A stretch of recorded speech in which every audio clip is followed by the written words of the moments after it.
With conflicting economic data, strong tech earnings and now renewed hopes of trade talks, investors are navigating a volatile but surprisingly resilient market. For more, we're joined by David Scutt from StoneX. Great to see you as always. Let's talk about this latest US GDP data. Plenty of blame being pointed at the previous administration, but Trump has done a lot in 100 days. Has it impacted GDP?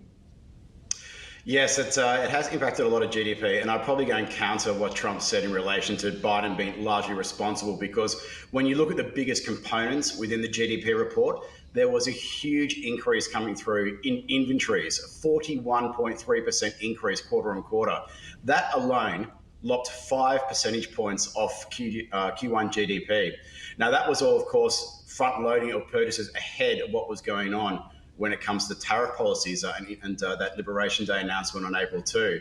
So a lot of that is now being reflected in high inventories, and there was still pretty decent spending coming through. But again, that was front loading of purchases. So the key question now is what happens in Q2? Does a lot of those moves reverse, or do we continue in this pothole? And I suggest that potentially it will be the latter. Well, we love a good pothole. President Trump, in his cabinet meeting, firmly placing the blame, as you mentioned, on President Biden for Q1, but also hinting that Q2 may be his fault as well. Let's have a look. You probably saw some numbers today, and I have to start off by saying that's Biden. That's not Trump, because we came in on January, this is quarterly numbers, and we came in and I was very against everything that Biden was doing in terms of the economy, destroying our country in so many ways. Not only at the border was more obvious, but we took over his mess in so many different ways. We have more monies being spent than at any time in the history of our country. We're up to close to $8 trillion, I think I can say. And really, it's going to be a lot higher than that. Those are just the ones that we know about. 8 trillion. I'm not going to say, but I'm not sure if Biden did $1 trillion for 4 years, 1 trillion. But we're at 8 trillion for 2 months, because let's give us a pass on the first month. All right, so nothing new when a new administration comes in and they point the finger at the previous administration. It happens in Australian federal and state politics all the time. But does he have a point? I mean, obviously, if you've got big changes, it's going to take some time to flow through. We talk about how the numbers the Fed or the RBA are looking at are actually numbers from 6 months ago that trickle through. Does he have a point? He does have a point to a certain degree. One of the things that did stand out as well in the GDP report was that we saw government consumption go and contract, which is unusual in itself. And a lot of that was linked back to what was going on when it comes to military outlays. Of course, some of those negotiations involving Ukraine in particular clearly weighing on consumption there. So there is a bit of push and pull factor between the two administrations in that changeover period. But by and large, the detail that we saw within the GDP report was very much Trump related, not Biden related. All right, let's talk core PCE inflation. It was flat, but spending and incomes are up. What's driving the divergence here? Yeah, it's really interesting. We saw that in the prior couple of months in the quarter, very, very strong details coming through. Then all of a sudden we saw a very weak outcome when it came to this PCE deflator. The core reading is the Fed's preferred inflation measure. So it caught a few people back. Is it a sign that potentially we're seeing some weakness in the economy? If we saw it for several months in a row, I'd probably say absolutely, but we're not at that point just yet.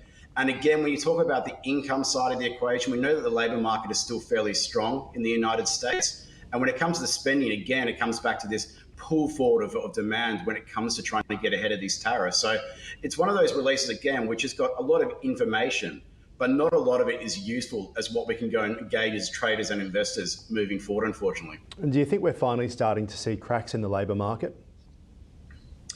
Well, it didn't get a lot of attention because we saw far bigger data releases out overnight, but the ADP National Employment Report, it's got a horrendous reputation in the market, pretty much because we saw some really, really wild figures coming immediately out of the pandemic. But in more recent times, it's been a pretty decent read on private sector hiring in the United States. And it came in at just 63,000 in April. Now, markets are very, very attuned to hard economic data right now, and this is one of the key hard economic data releases post Liberation Day. So if that goes and transfers across to what we saw with payrolls on Friday, that's going to be one of those wake-up moments and really probably spur some concern about a US recession. I love the idea of a wake-up moment. What about the poor old Fed, who has to make sense of all of this? And not just the Fed, we've got the Reserve Bank in Australia. Obviously, we'll probably talk about that later. But how do you think the Fed rate cut bets are shaping market sentiment at the moment? Yeah, it's been oscillating between people talking about the probably temporary effect of what we'd see when it comes to tariffs increases coming through, and then potentially what we might go and see to activity and that kind of offsetting factor. Right now, the markets are leaning that the Fed will look through any increase coming through from tariff-related price increases, and are betting that the Fed is going to have to go and slash pretty aggressively over the remainder of this year. So this is entirety of 2025. How many rate cuts are expected in basis points? And right now, the markets are favouring 4. If you go back to January, there was 1 rate cut that was being fully priced. So there's been a big shift, and that is definitely helping you go and ease some of those concerns about what tariff policy, what this uncertainty will do to the economy, because the Fed will go and step in and look to juice activity. Let's talk about trade now, because that's had a big impact on the markets. And it's been a pretty tumultuous week after what has been an insane month on the markets, obviously. Good luck for any investors trying to work out what to do. But let's talk about China-US trade chatter and how real is the optimism that there are talks going on behind the scenes, because President Trump has kind of hinted that he's been on the phone to President Xi, but China's saying this isn't the case. What's going on? Yes, it's unbelievable. And trying to navigate it, you're correct. Look, it's clear that the one thing that we know from markets right now is that they were going to latch onto any skerrick of good news, whether it's real or not. There was another unsubstantiated report out overnight that said that there was talks ongoing. But then Jamison Greer, the trade czar appointed by Trump, has just hit the wires a couple of minutes ago. And he's basically said there is no official talks underway between the two nations. So scotching that idea, but I do notice that the markets have overlooked that comment from Greer at this point in time. Yeah, it's funny how you can kind of hear what you want to hear, right? My first newspaper editor said to me, torture the statistics enough and they'll tell you anything.